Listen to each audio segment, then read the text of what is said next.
Here is a man with 5 ARCA starts and a single truck race that ended in a crash after just 5 laps, and this Saturday, he is strapping into a Richard Childress Racing machine at one of the most demanding short tracks in the country for 250 laps. The entire NASCAR world has been talking about this for over a month, picking apart his resume, questioning the decision, and debating whether someone with his experience level has any business being in that car. But this week, Cleetus McFarland stopped letting other people frame his story and spoke directly for himself. And what he said shifted the entire conversation in a way that nobody quite expected. Let's start with what Saturday actually looks like, because the full picture of what he is attempting is something most people haven't stopped to consider. 2 races. Same day. Easter weekend. The ARCA Menards East 125 at noon, and then, without much of a break, he climbs straight into the RCR car for the O'Reilly Auto Parts Series race, 250 laps. That is 375 total laps at Rockingham, a track that has a long reputation for exposing drivers who make even small mistakes. This is not a publicity appearance at a low-stakes exhibition event. This is legitimate, high-level NASCAR competition on a short track that demands precision, patience, and racecraft that takes years to develop.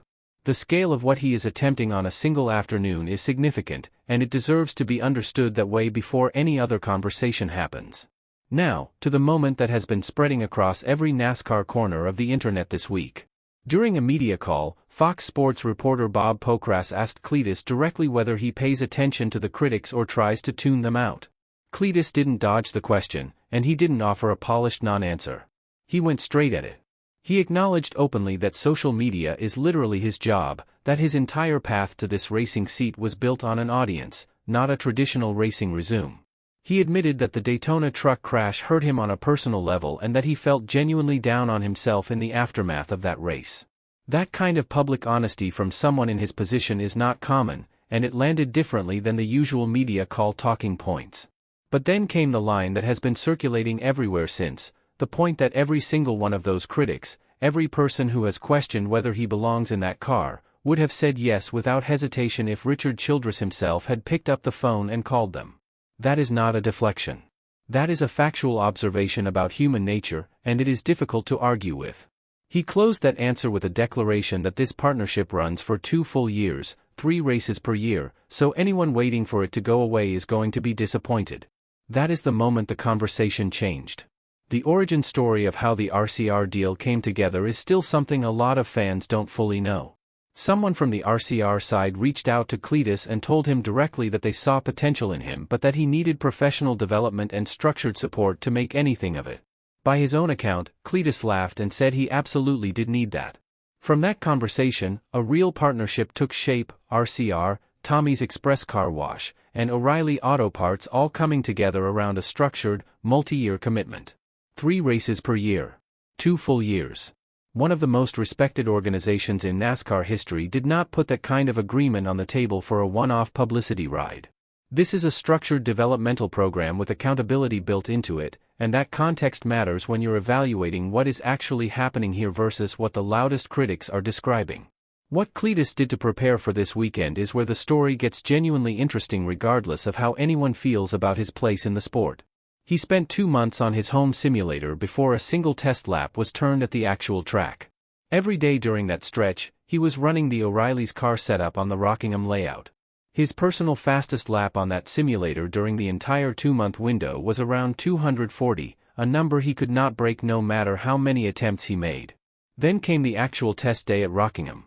He ran more than 250 laps with a full RCR crew, Danny Stockman as crew chief, and 4 data analysts pulling live information from the car in real time on their laptops. Cleetus described that test day as the single most educational experience of his entire racing life. The technical depth of that operation, live data analysis, professional crew chief, a structured feedback loop between the car and the pit box, is not what most people picture when they imagine a YouTuber getting a seat in a race car. Then came the detail that is easy to overlook but tells you a lot. After that test, he went home, got back on his simulator, ran 13 laps, and beat his 2-month-old personal best by 0.4 of a second. At a short track like Rockingham, where the margins between competitive and off-pace are measured in fractions, 0.4 is a meaningful improvement. That's not a coincidence. That's what 250 laps of real track data does to a simulator model and to the driver using it. The preparation also involved Jesse Love's data overlay being used during the test, with Love coming in personally to help on the simulator. And Chevrolet made available their $10 million motion simulator, a machine that physically moves to replicate what a driver feels in real conditions on a real track. The level of organizational and manufacturer support built into this program is not what a skeptical outside observer would assume is in place. That said, the criticism is real, and it deserves a fair hearing. Eric from Out of the Groove broke it down in detail this week, and the core of his argument is not personal. It is directed at the approval process. The question being raised is legitimate: should someone with this limited experience level be competing at NASCAR's second highest level? The Lee Pulliam example from Martinsville makes the point clearly. Pulliam is a respected veteran short track racer who was running top 5 in his first O'Reilly start, someone with extensive real-world credentials, and a missed shift led to him collecting a group of cars. If a veteran with that kind of background can find himself in that situation, the concern about what happens when an experience gap meets a racing incident is a reasonable one to raise in a public conversation about safety and competition standards. Cleetus himself lived that scenario at Daytona when he ended up in the wall on the front row. He said it himself: knowing that you just ruined other people's days is an awful feeling. Both sides of this debate have something real behind them, and this video is not here to pick a winner. It is here to make sure the actual conversation is being had. Cleetus draws a clear line himself between how he approaches Saturday's two different races. In the ARCA race at noon, he is going on the offensive. By his own account on his podcast, the level of preparation he has put in has him genuinely believing a win is possible. That is a direct claim he has made publicly, and it is worth noting as such. The O'Reilly's race at 2:30 is an entirely different mindset. He knows the skill gap between himself and the regular competitors in that field is real and significant, and he is not pretending otherwise. The stated goal for that race is to finish, stay out of trouble on restarts, avoid collecting anyone, and treat every lap as education. There is also one logistical detail worth knowing: Nick Sanchez and AM Racing withdrew from the event, leaving 38 cars for 38 spots, which means Cleetus is locked into the field without having to go through qualifying. On a day with this many variables, removing one of them matters.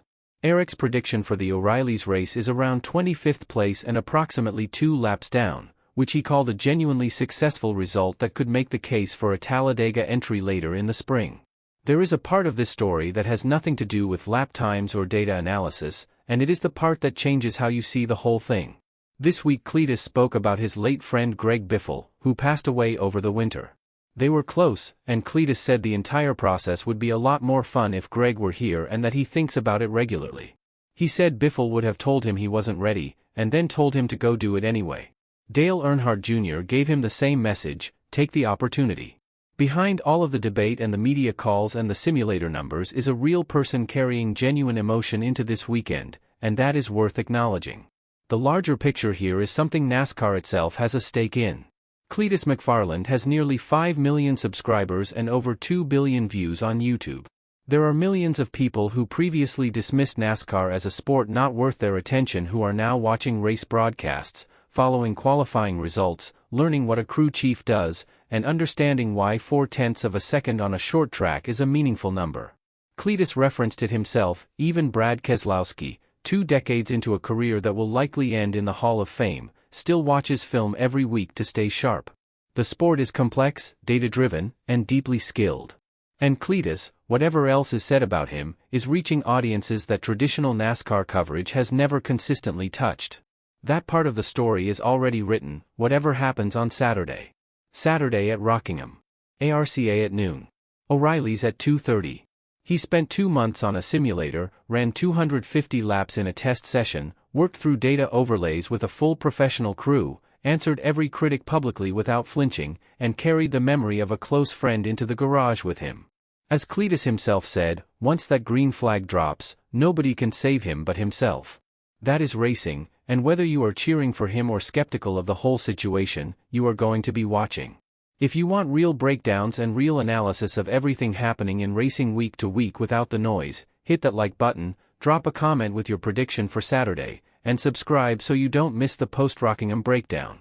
This channel covers every angle of stories like this one: the facts, the debate, and the context that actually matters. We will see you after Rockingham.